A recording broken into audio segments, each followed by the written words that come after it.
خسف، مسخ، قذف، یہ 3 قسم کے جو نا وہ عذاب اس امت پر آئیں گے۔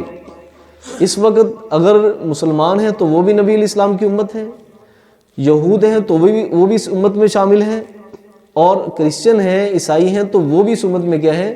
شامل ہیں۔ یعنی نبی کریم صلی اللہ علیہ وسلم کے خطاب اور شریعت کے وہ مخاطب ہے، ان کو مخاطب کیا جا رہا ہے۔ اور اگر یہ کیا ہے نہیں مانیں گے تو اللہ خالق کائنات نے جناب یہ سزائیں رکھی ہیں۔ نبی علیہ الصلوۃ والسلام نے فرمایا خسف بھی ہوگا، یعنی لوگوں کو زمین میں بھی دنسایا جائے گا، مسخ بھی ہوگا، چہروں کو بھی بگاڑ دیا جائے گا، قذف، آسمان سے پتھروں کی بارش بھی ہوگی۔ لیکن اللہ خالق کائنات نے سابقہ امتوں میں اور اس امت کے عذاب میں اللہ نے فرق رکھا ہے۔ سابقہ جو امتیں تھیں اس میں اللہ خالق کائنات اہل ایمان کو الگ کر لیتے تھے اور باقی لوگوں کے اوپر اللہ کے عذاب کا کوڑا برستا تھا، نمبر 1۔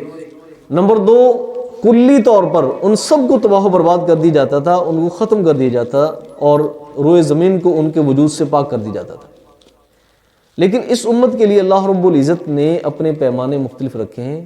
اس امت کے اوپر یک بارگی عذاب نہیں آئے گا کہ ساری کی ساری امت ایک دم اللہ کے عذاب کے لپیٹ میں آ جائے اور انسانوں کا بیج ہی ختم ہو جائے، ایسا نہیں ہوگا۔ جزوی طور پر عذاب آئیں گے، کبھی کہیں پر، کبھی کہیں پر، کبھی کہیں پر، وہ بھی انسان کے اعمال کی وجہ سے۔ ظہر الفساد فی البر والبحر بما کسبت ایدی الناس۔ اور دوسرے نمبر پر جو پہلی امتوں پہ عذاب آنے میں اللہ خالق کائنات امتیاز کر لیتے تھے کہ اہل ایمان کو الگ کر لیتے تھے، تو یہاں پر اس امت کے اوپر جو عذاب آئیں گے اس میں یہ تفریق ختم کر دی گئی۔